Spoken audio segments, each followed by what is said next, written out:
എടി ചാരു, എന്തിനാ ഇങ്ങോട്ട് എഴുന്നല്ലേ? വിവേകിന് കല്യാണം നിശ്ചയിച്ചിരിക്കല്ലേ. അവളെങ്ങാനും അവൻ കെട്ടൂന്ന് പേടിച്ച് അവസാനായിട്ട് വിവേകിനെ ഒരു നോക്ക് കാണാൻ വന്നതായിരിക്കും. ഒരു കാര്യം പറഞ്ഞേക്കാം, ഇപ്പൊ വന്നത് പോട്ടെ. നാളെ അവന്റെ കല്യാണം കഴിഞ്ഞ് ഇതുപോലെ കേറി വന്നാ ഞാൻ ചിലപ്പോ ഒന്നും പറയില്ലായിരിക്കും. പക്ഷെ അവന്റെ ഭാര്യ ചിലപ്പോ നിന്റെ കയ്യും കാലും തല്ലി ഓടിച്ച് വഴിയിലോട്ട് വലിച്ചെറിഞ്ഞെന്നിരിക്കും. അല്ലെങ്കിൽ തന്നെ നിനക്ക് ഒരു നാണവും ഇല്ലേ? ഇനി എന്ത് പറഞ്ഞാലും നിനക്ക് ഉളുപ്പ് തട്ടുക. മോം, വീട്ടിൽ കയറി വരുന്ന വ്യക്തിയോട് ഇങ്ങനെ സംസാരിക്കുന്നതാണോ സംസ്കാരം? നമ്മൾ പറയുന്ന ഓരോ വാക്കുകളും മറ്റുള്ളവരെ വേദനിപ്പിക്കുമെന്ന് പോലും ചിന്തിക്കുന്നില്ലേ? മറ്റുള്ളവരെ വേണ്ടാധീനം പറയുമ്പോ എല്ലാവരുടെയും മുന്നിൽ നമ്മുടെ വിലയാണ് കുറയുന്നതെന്ന് ഓർത്തോ? നീയാള് കൊള്ളാലോ. ആരോട് എങ്ങനെ സംസാരിക്കണമെന്നും എങ്ങനെ പെരുമാറണമെന്നും എന്നെ പഠിപ്പിക്കാൻ വരല്ലേ. ഞാൻ നിന്റെ അമ്മയാണെന്ന് ഓർത്തോണം. നീ എന്നെയാണോ വളർത്തിയത് അതോ ഞാൻ നിന്നെയാണോ വളർത്തിയത്? എന്റെ അമ്മയായതുകൊണ്ട് മാത്രം ആ ഒറ്റ കാരണം കൊണ്ടാ ഇതുവരെ ഒന്നും പരിധി വിട്ട് പറയാത്തത്. വിവേക്, നീ ചാരുവിന് വേണ്ടിയാണോ എന്റെ നേർക്ക് ചാടിക്കയറുന്നത്? ഇവളുടെ പ്രിയ നേടിയെടുക്കാനായിരിക്കും ഈ സീനെല്ലാം ഉണ്ടാക്കുന്നത്. അവള് ഞാൻ ഇഷ്ടപ്പെടുന്ന പെൺകുട്ടിയാ.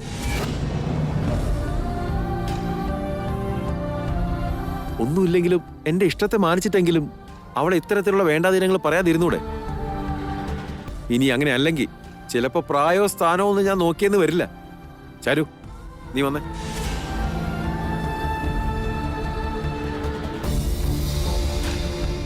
What is this aunty? വിവേകിന് എവിടുന്ന് ഇത്രയും ധൈര്യം? ആന്റിയോട് എന്തൊക്കെയാവും പറഞ്ഞിട്ട് പോയേ? ആന്റി, ഇതങ്ങനെ വെറുതെ വിടാൻ പാടുള്ള കാര്യമല്ല. രണ്ടെണ്ണത്തിനൊരു പാഠം പഠിപ്പിച്ചു കൊടുക്കണം. അല്ലെങ്കിൽ പിന്നെ എന്ത് ധൈര്യം അവന്? ഞാനെല്ലാം ശ്രദ്ധിക്കുന്നുണ്ട്. വെറുതെ വിടില്ല ഞാൻ. കാമുകി മുട്ടി ഉരുമി വന്ന് നിന്നതും ഞാൻ അവന്റെ അമ്മയാണെന്ന് പോലും അവൻ മറന്നിരിക്കുന്നു. കൊള്ളാലോ അവൻ. എന്റെ മുമ്പിൽ വാലാട്ടിയെ ഞാൻ വെറുതെ വിടുന്നു തോന്നുന്നുണ്ടോ?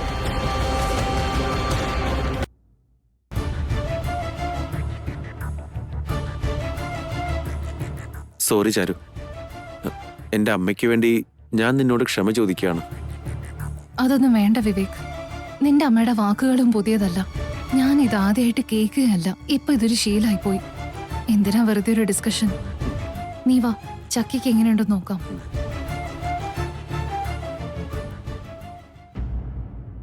ഹായ് ചാരു മിസ്.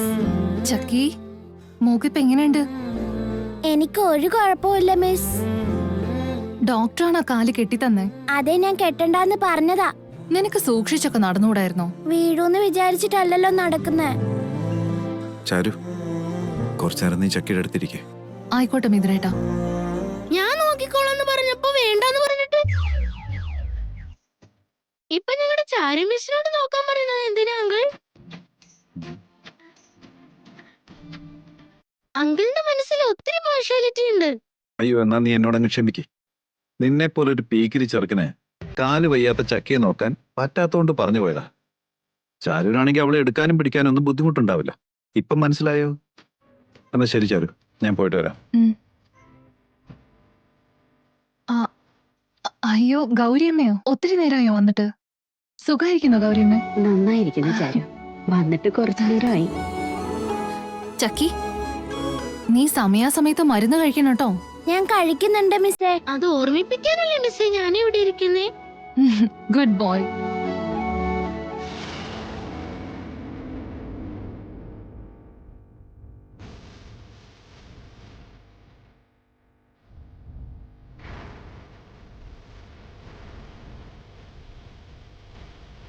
ഇത്രയും ദൂരം വന്ന സ്ഥിതിക്ക് എങ്ങനെയെങ്കിലും എന്റെ മിഥുനേട്ടനെ ഒന്ന് കണ്ടാൽ മതിയായിരുന്നു.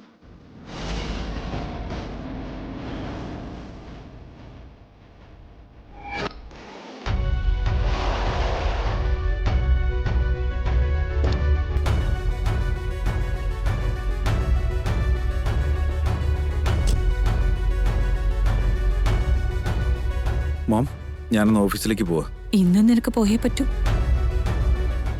അതെന്താ ഇന്നൊരു പ്രത്യേകത? അവള് വീണ് വയ്യാണ്ടിരിക്കല്ലേ. എടാ, ഈ സമയത്ത് നീ ഇവിടെ ഉണ്ടെങ്കിൽ മാത്രമേ അവളുടെ വാശി കൺട്രോൾ ചെയ്യാൻ പറ്റൂ. ഇന്ന് നീ എങ്ങോട്ടും പോകണ്ട മിഥുൻ. മിഥുനേട്ടന്റെ അമ്മ ആരുടെ കാര്യം പറയുന്നേ? മോം, അവക്കിപ്പോ വലിയ കുഴപ്പമൊന്നുമില്ലല്ലോ. ചക്കിയുടെ ആരോഗ്യകാര്യം നോക്കാൻ വേണ്ടിയല്ലേ ചാരുവിനെ ഏൽപ്പിച്ചിരിക്കുന്നു. ഇപ്പൊ ഞാനിവിടെ നിൽക്കേണ്ട കാര്യമൊന്നുമില്ല. ചാരു ആരെ നോക്കാനായിരിക്കും ഇങ്ങോട്ട് വന്നത്? മിഥുനേട്ടൻ പറയുന്നത് കേട്ടിട്ട് ഇവിടെ ആരോ സുഖമില്ലാതെ കിടക്കാൻ തോന്നുന്നു. രണ്ടുപേരും ഒരുപോലെ വേദനിക്കാനും മാത്രം അത്രയ്ക്ക് പ്രാധാന്യമുള്ളത് ആരായിരിക്കും? ഇനിയിപ്പോ ചക്കി എന്നെ കാണണമെന്ന് പറഞ്ഞ് വാശി പിടിച്ചാ മോമനെ വിളിച്ചാൽ മതി. ചില അത്യാവശ്യങ്ങളുള്ളതുകൊണ്ട് ഓഫീസിൽ പോയേ പറ്റൂ. ആ മിഥുൻ, നീ ഒന്ന് നിന്നേ. എന്താ മോം? നാളെ വേറെ ജോലിയൊന്നും ഏൽക്കരുത്. എന്തു പറ്റി മോം? ഭാർഗവ പണിക്കരെ കാണണമെന്ന് പറഞ്ഞിട്ടുണ്ട്. നിന്റെ ജാതകത്തിലെ ദോഷത്തിന് എന്തോ ഒരു പൂജ ചെയ്യണമെന്ന് പറഞ്ഞു. എന്തു വന്നാലും ആ പൂജ ഒരിക്കലും മിസ് ചെയ്യരുതെന്നും പറഞ്ഞു. അതുകൊണ്ട് തന്നെ നാളത്തെ ജോലിയൊക്കെ ഒന്ന് മാറ്റിവെക്കാൻ നോക്ക്. മോളിതൊന്നും ആലോചിച്ച് വിഷമിക്കണ്ട. ഈ ഒരു പൂജ കഴിയുമ്പോ മിഥുനെ ഈ ദോഷത്തിൽ നിന്ന് പുറത്തു കൊണ്ടുവരാൻ പറ്റും. ഇനി അപകടങ്ങൾ എന്തെങ്കിലും നേരിട്ടാലും അതിനെ മറികടക്കാനുള്ള ശക്തി കിട്ടും. പിന്നെ ഒരു കാര്യം കൂടി, ഈ പൂജ നീ മാത്രം നടത്തിയ ഫലം കിട്ടില്ല മോളെ. മിഥുനും ഈ പൂജയിൽ പങ്കെടുത്തേ മതിയാവൂ. അതുപോലെ തന്നെ വ്രതവും പൂജയും തീർക്കും വരെ നിന്റെ ഭർത്താവ് നിന്റെ ഒപ്പം ഉണ്ടായിരിക്കണം. ഓരോ ചടങ്ങിലും കൂടെ തന്നെ ഉണ്ടാകണം. അദ്ദേഹത്തിനെ അരികിലിരുത്തിക്കൊണ്ട് വേണം പൂജ ചെയ്യാൻ. മാത്രമല്ല മിഥുന്റെ കുടുംബത്തിലുള്ള ഏതെങ്കിലും ഒരു അംഗത്തെ കൊണ്ട് ദേവിക്ക് നിവേദ്യം ഉണ്ടാക്കിച്ച് നീ അത് ഭഗവതിയുടെ സമക്ഷം നേദിക്കണം. ഒരു കാര്യത്തിൽ സംശയമില്ല, അരുണിമ നിന്റെ ഒപ്പം ഉണ്ടായിരിക്കും. അവര് രണ്ടുപേരും കൂടെ ഉള്ളപ്പോഴാ ഈ പൂജ നീ പൂർത്തീകരിക്കേണ്ടത്. പറഞ്ഞത് മനസ്സിലായില്ല നിനക്ക്? ഇനി എന്ത് അത്യാവശ്യമാണെങ്കിലും അതൊക്കെ നാളെ മാറ്റിവെക്ക്. ശരി മോം, ഞാൻ അങ്ങനെ തന്നെ ചെയ്തോളാം. ഇപ്പൊ ഞാൻ പോയിട്ട് വരട്ടെ. ഒരു മിനിറ്റ് കൂടെ നിൽക്കേ.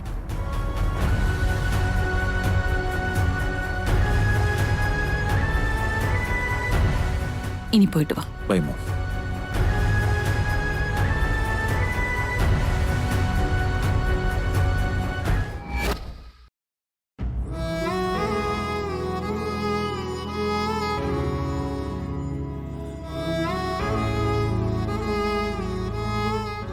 വിവേക്, ആ? കൺഗ്രാറ്റുലേഷൻസ്. കൺഗ്രാറ്റുലേഷൻസോ? എന്തിന്? നിന്റെ കല്യാണം നിശ്ചയിച്ചു എന്ന് അറിഞ്ഞായിരുന്നു, അതുകൊണ്ടാ. ചാരു, എന്തിനാ ഇപ്പൊ ഇതൊക്കെ? പെണ്ണിനെ കാണാൻ എങ്ങനെയുണ്ട്? നിനക്ക് ഇഷ്ടപ്പെട്ടോ അവളെ? തീയതിയൊക്കെ എപ്പോഴാ നിശ്ചയിക്കാൻ പോന്നെ? ഹണിമൂണൊക്കെ ഇപ്പൊ തന്നെ പ്ലാൻ ചെയ്യോ അതോ അതൊക്കെ കല്യാണം കഴിഞ്ഞിട്ടേ ഉണ്ടാവുള്ളൂ? ചാരു, സ്റ്റോപ്പ് ഇറ്റ്.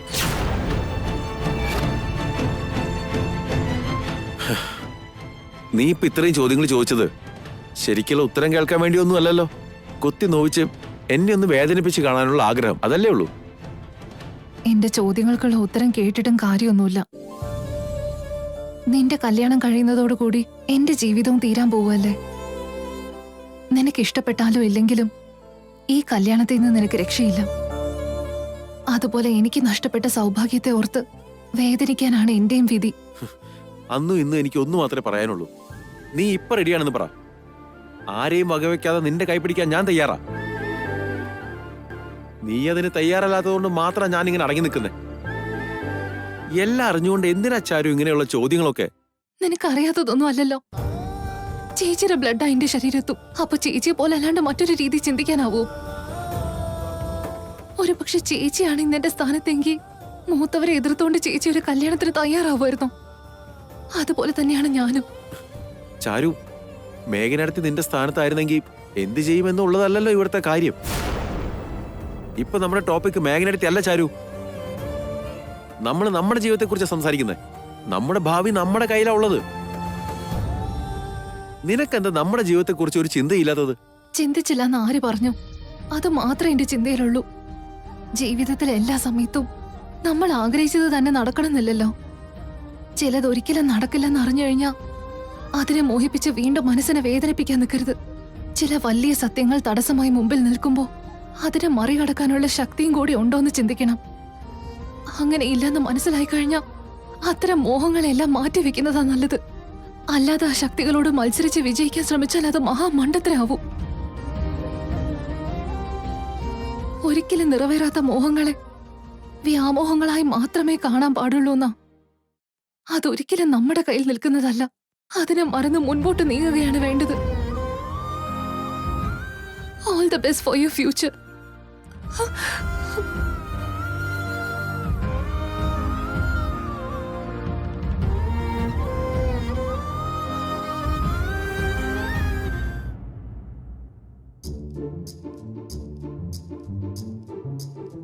ചക്കി, മുറി ഉണങ്ങുന്നവരെ നീ സ്കൂളിന്റെ ഭാഗത്തോട്ടേ തിരിഞ്ഞു നോക്കണ്ട. നിന്റെ ക്ലാസ് വർക്കും ഹോംവർക്കും എല്ലാം ഞാൻ നിനക്ക് വേണ്ടി എഴുതി തരാം. എന്റെ അമ്മോ, 2-3 ദിവസത്തെ നോട്ട്സ് എന്ന് വെച്ചാ കൊച്ചു കാര്യമെന്നാണ് വിചാരം. നിന്റെ കൈ ഒടിഞ്ഞു പോകും. അതൊന്നും ഇല്ല ചക്കി, അതിന് നമ്മൾ പഠിക്കുന്നത് IAS ഓഫീസർ ആവാനുള്ള പരീക്ഷയ്ക്കല്ലല്ലോ.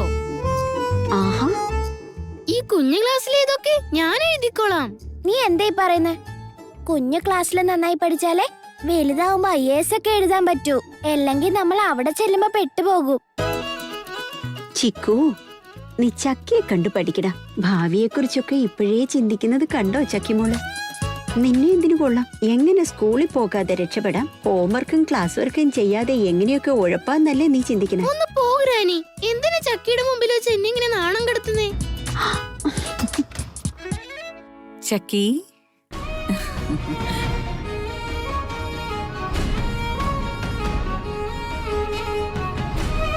ചക്കി, മുറിവ് പെട്ടെന്ന് ഉണങ്ങാൻ വേണ്ടി ശിവന്റെ അമ്പലത്തിൽ ഒരു പൂജ ചെയ്തിട്ടുണ്ട്. പെട്ടെന്നല്ല ശരിയാവും. ഞാനും അത് തന്നെയാ പറഞ്ഞത് ആന്റി. നാളെ രാവിലെ ആവും മുറിവൊക്കെ ഉണങ്ങിക്കോളും.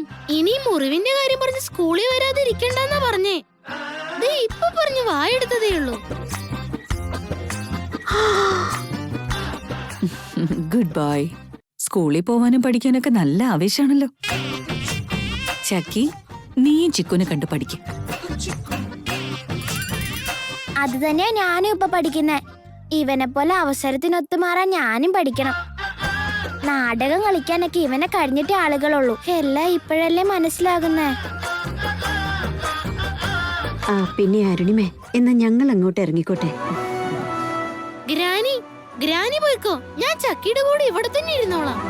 ചക്കിയെ നോക്കാനല്ലേടാ ഇവിടെ ഇത്രയും പേരുള്ളത്. അവിടെ നിന്റെ അമ്മ ഒറ്റയ്ക്കാണെന്ന് ഓർക്കണം. അതിനല്ലേ ഗ്രാനി ഉള്ളത്. ഞങ്ങൾ എല്ലാരും ഉണ്ടെങ്കിലും നീ വരുന്നത് വരെ നിന്റെ അമ്മ ഒരു വറ്റ് ചോറ് പോലും കഴിക്കില്ല. ഉറക്കളച്ച് നീ വരാൻ കാത്തിരിക്കും. അങ്ങനെയൊന്നും ചെയ്യില്ല. ഞാൻ ചക്കിയെ നോക്കാൻ വേണ്ടി നിന്നതാണെന്ന് പറഞ്ഞ അമ്മയൊന്നും പറയില്ല ഗ്രാനി. ഗ്രാനിക്കറിയാലോ, അമ്മയ്ക്ക് ചക്കി മോളെ ഒത്തിരി ഇഷ്ടമാ. മോളെ ചക്കി, നീ പറഞ്ഞാലല്ലാണ്ട് ഇവൻ ഇവിടെ നനങ്ങില്ല. ഒന്ന് പറഞ്ഞയക്കും മോളെ. ശരിയാ, അമ്മ അവിടെ നിന്നെ കാണാതെ ഒറ്റയ്ക്കിരിക്കുവല്ലേ. പറഞ്ഞില്ലെങ്കിലും അമ്മയുടെ മനസ്സിൽ വിഷമം ഉണ്ടാകും. നാളെ നേരം വെളുത്താൻ തന്നെ നീ ഇങ്ങോട്ട് പോരിച്ചിക്കൂ. ഇപ്പൊ നീ വീട്ടിൽ പോക്കോ. ചിക്കു, ഇവിടെ നിൽക്കാനായിരുന്നെങ്കിൽ നിനക്ക് അമ്മേനെയും കൂടെ കൂട്ടായിരുന്നില്ലേ? ചക്കിമോളും അമ്മേനെ കണ്ടതുപോലെ ആയേനെ. ഞങ്ങളുടെ കൂടെ ഇങ്ങോട്ടേക്ക് വരാൻ ഇറങ്ങിയതാ. പക്ഷേ ഇടയ്ക്ക് വെച്ചെന്തോ ഫോൺ വന്നപ്പോ ഇറങ്ങിപ്പോയി. എന്നാ പിന്നെ രാത്രി യാത്രയില്ല കേട്ടോ. ആയിക്കോട്ടെ ചിക്കു, ഇറങ്ങിക്ക്. ബൈ ചക്കി. ബൈ മോനെ. ശരി. അപ്പൊ ശരി.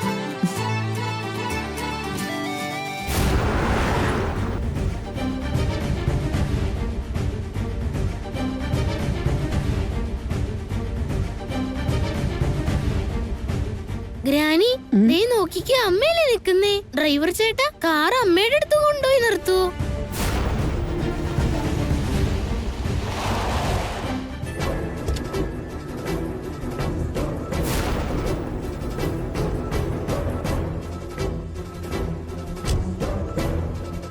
അമ്മേ. ചിക്കു, അമ്മ എന്താ ഇവിടെ നിക്കുന്നേ? ചിക്കു, ഞാൻ വെറുതെ എനിക്ക് പരിചയമുള്ള ഒരാള് ഇവിടെ അടുത്തായിട്ടാ താമസിക്കുന്നെ, കാണാൻ വേണ്ടി വന്നതാ. ആണോ അമ്മേ? ചക്കി താമസിക്കുന്നത് ഇവിടെ അടുത്ത് തന്നെയാ അമ്മേ. ഇവിടം വരെ വന്നിട്ട് അമ്മ ചക്കിയുടെ വീട്ടിലോട്ട് എന്താ വരാത്തേ? മിഥുനേട്ടൻ ഇവിടെ തന്നെയല്ലേ താമസിക്കുന്നെ? അപ്പൊ ചക്കി മിഥുനേട്ടന്റെ അയൽക്കാരിയാണല്ലേ? അതിരിക്കട്ടെ, ചക്കിക്ക് ഇപ്പൊ എങ്ങനെയുണ്ട് ചിക്കു? വലിയ കുഴപ്പമൊന്നുമില്ല അമ്മേ, വേദനയൊക്കെ കുറഞ്ഞിട്ടുണ്ട്. പക്ഷെ അമ്മ വരാതിരുന്ന ചക്കിക്ക് വിഷമമായേ. സോറി ചിക്കു, അത്യാവശ്യ കാര്യമായതുകൊണ്ടല്ലേ എനിക്ക് ഇറങ്ങേണ്ടി വന്നേ. അല്ലെങ്കിൽ ഞാനും നിങ്ങളുടെ കൂടെ വന്നേനെ. പാവം കുട്ടി, എത്ര വട്ടം അവള് നിന്നെ കുറിച്ച് ചോദിച്ചു എന്നറിയോ? നീയും കൂടെ വന്നിരുന്നെങ്കിൽ നിന്നെ കണ്ട് ചക്കിക്ക് സന്തോഷമായേനെ. ഇപ്പൊ വേണമെങ്കിലും പോവാലോ അമ്മേ, ഇവിടുന്ന് നടന്നു പോവാനുള്ള ദൂരേ ഉള്ളൂ. ചക്കി അവിടെ ഒറ്റയ്ക്കാ. ഉറങ്ങാൻ പോലും സമയമായിട്ടില്ലല്ലോ അമ്മേ. നമുക്കൊന്ന് അവിടെ വരെ പോയാലോ? ചിക്കു, ഇത്രയും നേരം നമ്മൾ അവിടെയല്ലായിരുന്നോ? പിന്നെ ഇവൻ അവളുടെ അടുത്തേക്ക് പോകാനുള്ള കളിയായത്. നാളെ സ്കൂളിൽ വെച്ച് കാണാവല്ലോ. ഇതിപ്പോ എനിക്ക് വേണ്ടി അല്ലല്ലോ ഗ്രാനി, അമ്മയെ കാണിക്കാനല്ലേ. അമ്മയെ കാണുമ്പോ ചക്കിക്ക് സന്തോഷമെന്ന് കരുതിയല്ലേ. അതൊന്നും ഇപ്പൊ വേണ്ട. വയ്യാണ്ടിരിക്കുന്ന കുട്ടിയല്ലേടാ, കുറച്ചു നേരം അവള് റെസ്റ്റ് എടുക്കട്ടെ. നമ്മൾ വെറുതെ അവിടെ ചെന്ന് ഡിസ്റ്റർബ് ചെയ്യുന്നതിൽ കാര്യമില്ല. അർജുനാണല്ലോ. ഹലോ അർജുൻ. ആ, ഞങ്ങളിപ്പോ ഇറങ്ങിയതേ ഉള്ളൂ. അങ്ങോട്ടേക്ക് വരുന്ന വഴിയാ മോനെ. ഞങ്ങളിതേ കുറച്ചു നേരം കൊണ്ട് വീട്ടിലെത്തും. എന്നാ പിന്നെ ഫോൺ വെക്കട്ടെ മോനെ. ചിക്കു, അർജുൻ പപ്പ വീട്ടിൽ നമുക്ക് വേണ്ടി കാത്തിരിക്കുവോ. നീ വന്നേ പോവാ. വാ മേഘേ, സമയമാവുന്നു.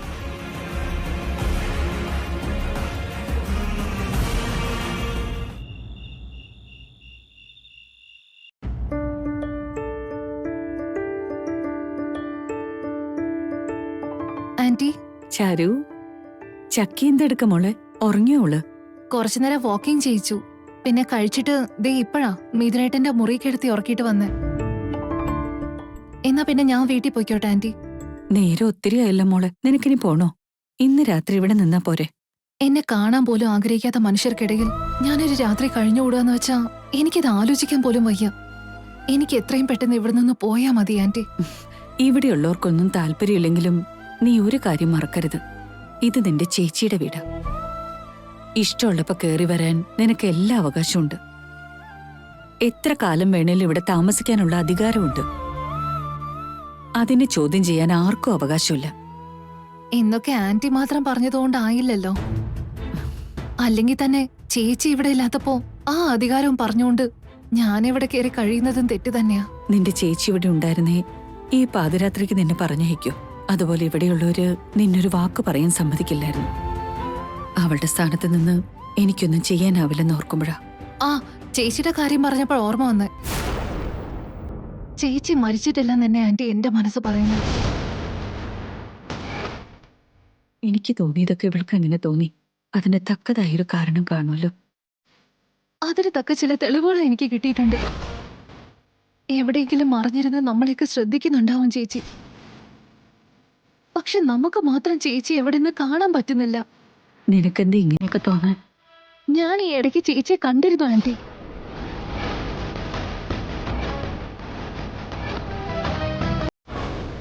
കണ്ടിരുന്നോ? മേഘനെ എവിടെ വെച്ച കണ്ടേ? പറ മോളെ, എവിടുന്ന് കണ്ടേ? ഞങ്ങളെല്ലാവരും കൂടി അർജുന്റെ ബിസിനസ് ഫംഗ്ഷന് പോയിരുന്നില്ലേ, അവിടെ വെച്ചാണ് ചേച്ചി ആദ്യം കണ്ടതുപോലെ എനിക്ക് തോന്നിയത്. ഓടിച്ചെന്ന് നോക്കിയപ്പോ അവിടെ ആരും ഉണ്ടായിരുന്നില്ല.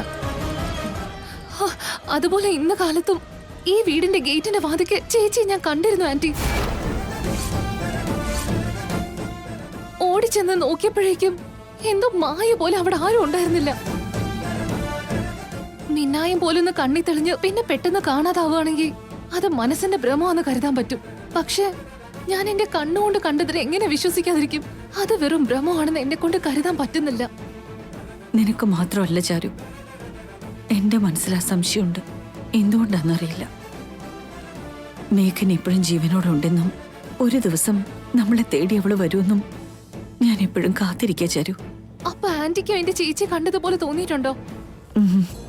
ഇതുവരെ എല്ലാം എന്റെ തോന്നലുകളാണെന്നാ ഞാൻ കരുതിയിരുന്നത്. പക്ഷെ ആന്റിക്ക് അതേ ഫീലിങ്സ് ഉണ്ടാവുമ്പോ അതിൽ എന്തെങ്കിലും ഒരു സത്യം ഇല്ലാതിരിക്കോ? നമുക്ക് നോക്കാം ചാരു. ഒത്തിരി വൈകാതെ മേഘന നമ്മുടെ മുമ്പിൽ എത്താനും നമ്മുടെ കൂടെ ഈ വീട്ടിൽ ജീവിക്കണമെന്നാ ഞാൻ ദൈവത്തോട് പ്രാർത്ഥിക്കുന്നത്. അങ്ങനൊരു സുവർണ നിമിഷം ആ മഹാദേവൻ നമ്മുടെ ജീവിതത്തിൽ എന്തെങ്കിലും എഴുതിയിട്ടുണ്ടോന്നോ? അത് നടക്കൂ ആന്റി. വൈകുന്നു, ഞാൻ ഇറങ്ങിക്കോട്ടെ. ശരി ചാരു, സൂക്ഷിച്ചു പോണേ. ശരി.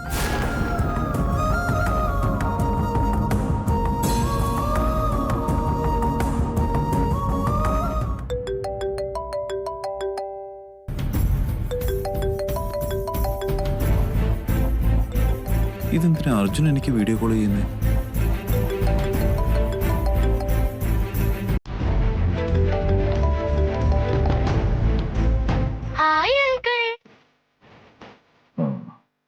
ഹായ്, എന്താ വിശേഷം? ചക്കി ഡിന്നർ കഴിച്ചായിരുന്നു അങ്കിൾ? ആ, കഴിച്ചു.